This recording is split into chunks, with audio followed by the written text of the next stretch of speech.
धर्म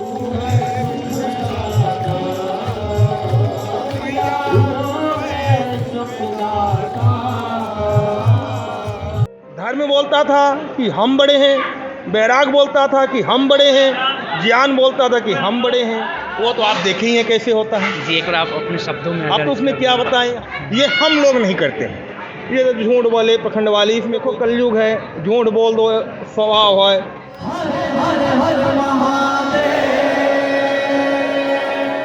जय गंगे माता। जय गंगा। मान लीजिए आरती चल रही है और बीच में अगर वर्षा हो जाती है तो वैसे सिचुएशन में कैसे? देखिए उसमें ये आप बहुत अच्छा प्रश्न किए। ऐसे कितनी बार हुआ, मगर माँ की बहुत बड़ी अद्भुत शक्ति रहती है। ये हम लोग नहीं करते हैं, ये हमारी गंगा माँ का बहुत बड़ी अद्भुत शक्ति। कभी बारिश भी होती है, जैसे आज बारिश होती तो हम लोग तभी उतरते जब पूरी आरती हो जाती। आरती पूरी होने का। हाँ, तो उस समय माँ की इतनी अद्भुत लीला है कि पूरी आरती होती है, फिर आरती माने खंडित नहीं होता है। चाहे एक ही ज्योति जले हर पंडितों में, मगर वो ज्योति जलती ही रहती है। चाहे आंधी आए, चाहे तूफान आए, चाहे हवा आए, ये कभी आप ऐसा, अगर आपका सौभाग्य ऐसा प्राप्त होगा, देख लेना। ये सबसे बड़ी हमारे माँ का अद्भुत लीला है।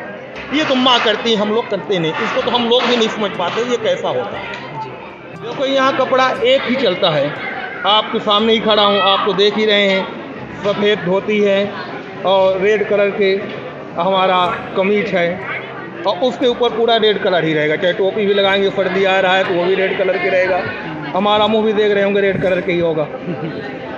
अगर एक पोशाक में रहेंगे तो उसका एक शोभा अलग ही होगा, अलग अलग पोशाक में रहेंगे तो उसकी शोभा अच्छा नहीं होगा। इसलिए एक भेष में रहते हैं।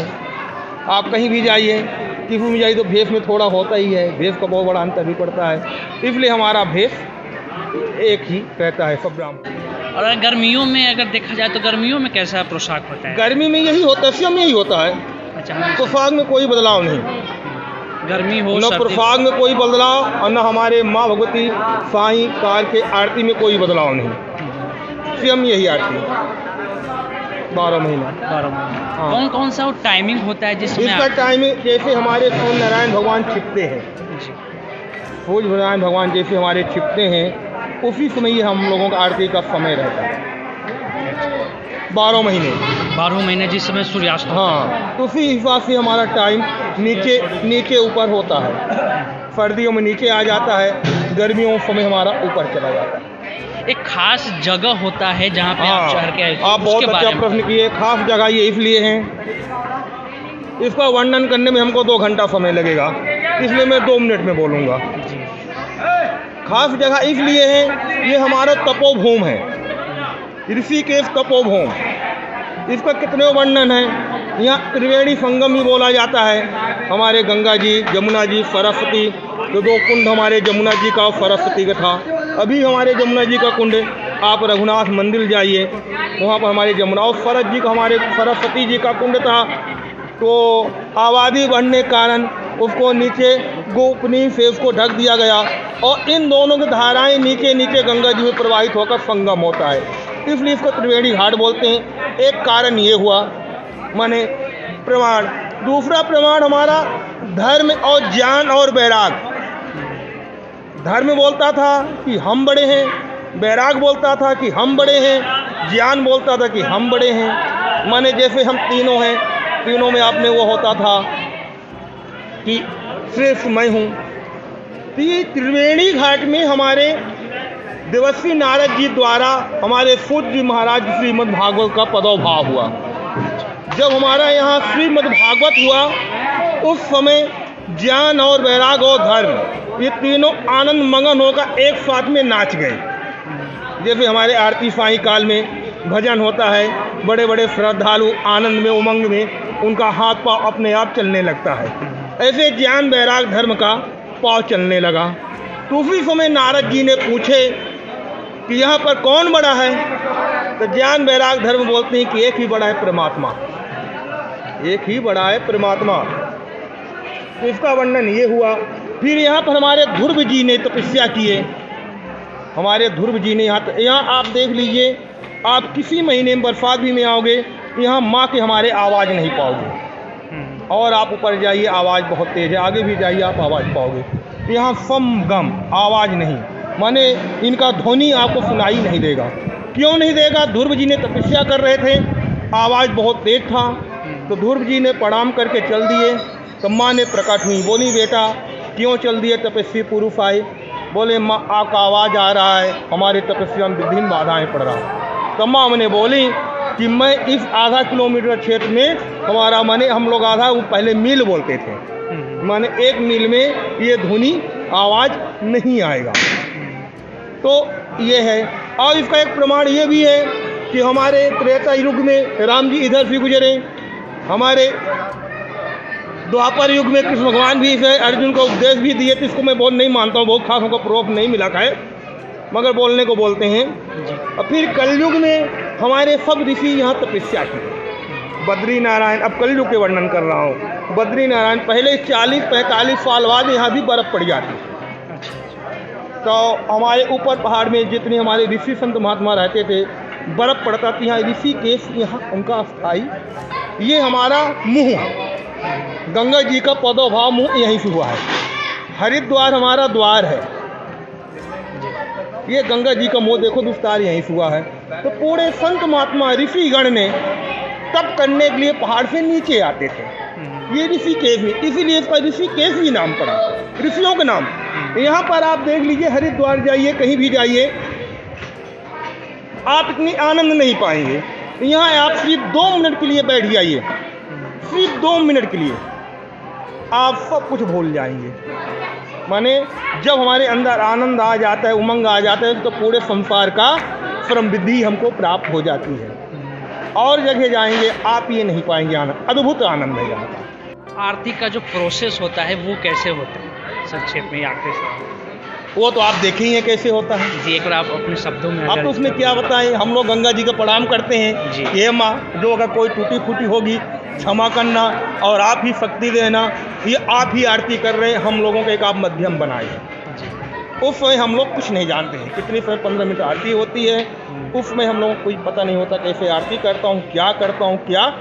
कभी हम भी बोलते हैं कि भाई हमारी भी फ़ोटो दिखाओ कैसी आरती करते हैं, तो बोलते हैं पंडित जी बहुत अच्छी आरती करते हो आप, बहुत अच्छी करते हो हैं। आपसे दिखाता हूँ, एक सैंपल मोबाइल में रखा रहता हूँ, तो हमको कोई पता ही नहीं चलता है क्या हुआ क्या नहीं हुआ हैं। तो मैं बोलता हूँ कभी कि हमको भी दिखाओ, देखता हूँ तो हमको भी बहुत अद्भुत आनंद आता है।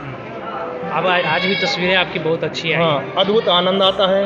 तो ये मैं एक्चुअली आपसे बताया, इसको हमको स्वयं पता न हमारे किसी ब्राह्मण को पता है। इस समय 15 मिनट के दौरान माँ क्या अद्भुत शक्ति देती है, माँ जाने, और आप लोग श्रोतागण हैं, आप लोग जानो, आप लोग देखने वाले। एक धूप के पहले धूप से आरती होती है। धूप आरती इसलिए करते हैं, धूप आरती इसलिए करते हैं, आपने देखो विधान में आगे धुआं दिया जाता है। तुलसीदास बाबा जी ने जब रामायण की रचना किए, आगे भूत प्रेत दानवों का वंदना किए कि उपग्रह न मचाए। तो धूप आरती में शंकर जी के जो गण होते हैं उनके द्वारा उनको प्राप्ति होता है, जिसमें वो उस पर चढ़ के आप लोग ऐसे करते हैं, उसका क्या कारण है? उसका कारण कोई ऐसा कोई खास नहीं है। स्टैंड में इसलिए चढ़ते हैं कि हमारे श्रद्धालु लोग कोई 3 फुट के, कोई 4 फुट के, कोई 2 फुट के, कोई वामन रूप अवतार में आ जाते हैं, उनको भी मैं वंदना करता हूँ, प्रणाम करता हूँ। एक उदाहरण दिया, तो इसलिए स्टूल हम लोग ऊंचा किए कि जो हमारे आगे खड़े तो आरती का आनंद ले लेंगे, जो हमारे पीछे हैं तो वो कैसे आनंद उठाएंगे। तो इसलिए जब स्टूल ऊपर हो गया, हाइट हो गया, तो सब उसका आरती का बरोबर दर्शन प्राप्त करते हैं, सब उसका आरती का आनंद मिलता है। इसलिए स्टूल रखा जाता है, और ऐसा कोई स्टूल का खास नहीं, मेन खास महत्व यही। एक बार आप भक्तों से क्या कहना चाहिए कि यहाँ के बारे में एक बार आरती आके जरूर देखें, एक बार अपील करें? देखिए, मैं भक्तों से यही प्रार्थना करता हूँ, ये हमारा ऋषिकेश देव भूमि है, यहाँ पर भक्त आते भी हैं और बहुत खुश होकर जाते हैं। देखिए, 5 उंगली बरोबर नहीं होती है, कोई 1000 में एक, हम लोग उसको भी यही समझते हैं कि आशीर्वाद रूप देकर जा रहे हैं। तो भक्तों से हमारा यही प्रार्थना है कि कितना हो आप लोग यहाँ आइए। ये हमारा उत्तराखंड, अगर भगवान हमारे उत्तराखंड में वास न करे होते तो उत्तराखंड जाना न जाता, तो इसलिए वास हुआ है। यात्री लोग आते हैं, उसी से हमारे उत्तराखंड की भी रोटी चलती है और हमारी भी रोटी चलती है। सच्चाई पूछो तो यही है। जय गंगे माता। जय। एक आखिरी सवाल, उसके बाद मैं इंटरव्यू खत्म कर दूंगा। जिससे आरती करते हैं उसमें कितने बत्तियां होती है, इसके बाद क्या प्रोसेस होता है आरती का? देखिए बत्तियों को तो देखो कलयुग है, झूठ बोल दो स्वभाव है, इंचामन है, 101 है, ये है, ये तो झूठ वाले पखंड वाली, इसमें कोई बत्तियों को कोई गिनती नहीं रहता है। वैसे 41 बत्ती रहती है, कभी 45 भी हो जाता है, कभी 46 भी हो जाता है, कभी 20 भी हो जाता है, वैसे 41 32 का रहता है। जी बहुत बहुत धन्यवाद आपका आज हमारा। धन्यवाद आपको। जय श्री राम, जय हिंद, जय भारत।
Krishna